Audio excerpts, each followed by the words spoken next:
So I think more athletes should be power snatching or doing power snatch variations in their training, while power cleans have predominantly been more commonly used in strength and conditioning programs. Power snatches in some situations with some groups of athletes could be more applicable and more useful. So first of all, power cleans, phenomenal exercise, not just for power development, but a lot more qualities that we can get into in another video.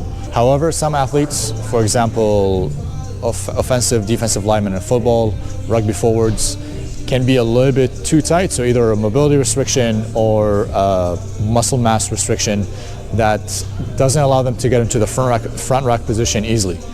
So for those athletes, teaching something like the power snatch can be a great alternative, a great way to still include some Olympic lifts in your training without having to resort to not a very efficient power clean because of the lack of the front rack position.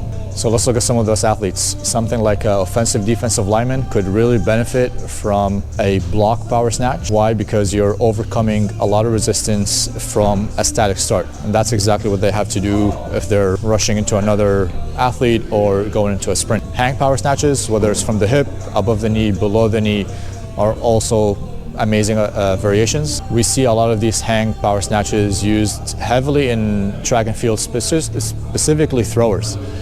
Now, throwers, notoriously some of the most insane athletes when it comes to the weight room, and I think there's a lot to learn from that. So if you look at throwers, a lot of the times with their hang snatch work, hang power clean work, it might not look the prettiest. It's not the hang power snatch you would coach weightlifters to do. It's not the hang power snatch you'd see a weightlifter do. However, for what it's used for, the technique that these throwers use is more than good enough. It's efficient, it's safe, and it's repeatable, and that's what we're looking for when it comes to selecting a good exercise for power development or strength development. So if you look at a hang power snatch by a thrower, yes, there is a lot of swinging the bar forward. Yes, sometimes the athlete has to jump forward to chase after the bar. However, what it boils down to is heavyweights moving fast. And they move a lot of weight really fast. And I think a lot of athletes could benefit from copying what these throwers are doing.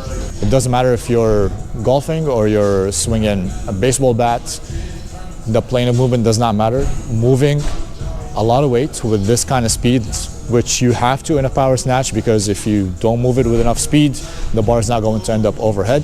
That can give you such a wide general base of strength and power that it doesn't matter what the specificity of your sport is, that amount of power and strength is going to bleed into your specific sport movements. So block power snatches, hang power snatches from the floor, all of them useful variations. Include them in your training. If you don't know how to do them, yes, you'll have to invest some time into learning how to power snatch.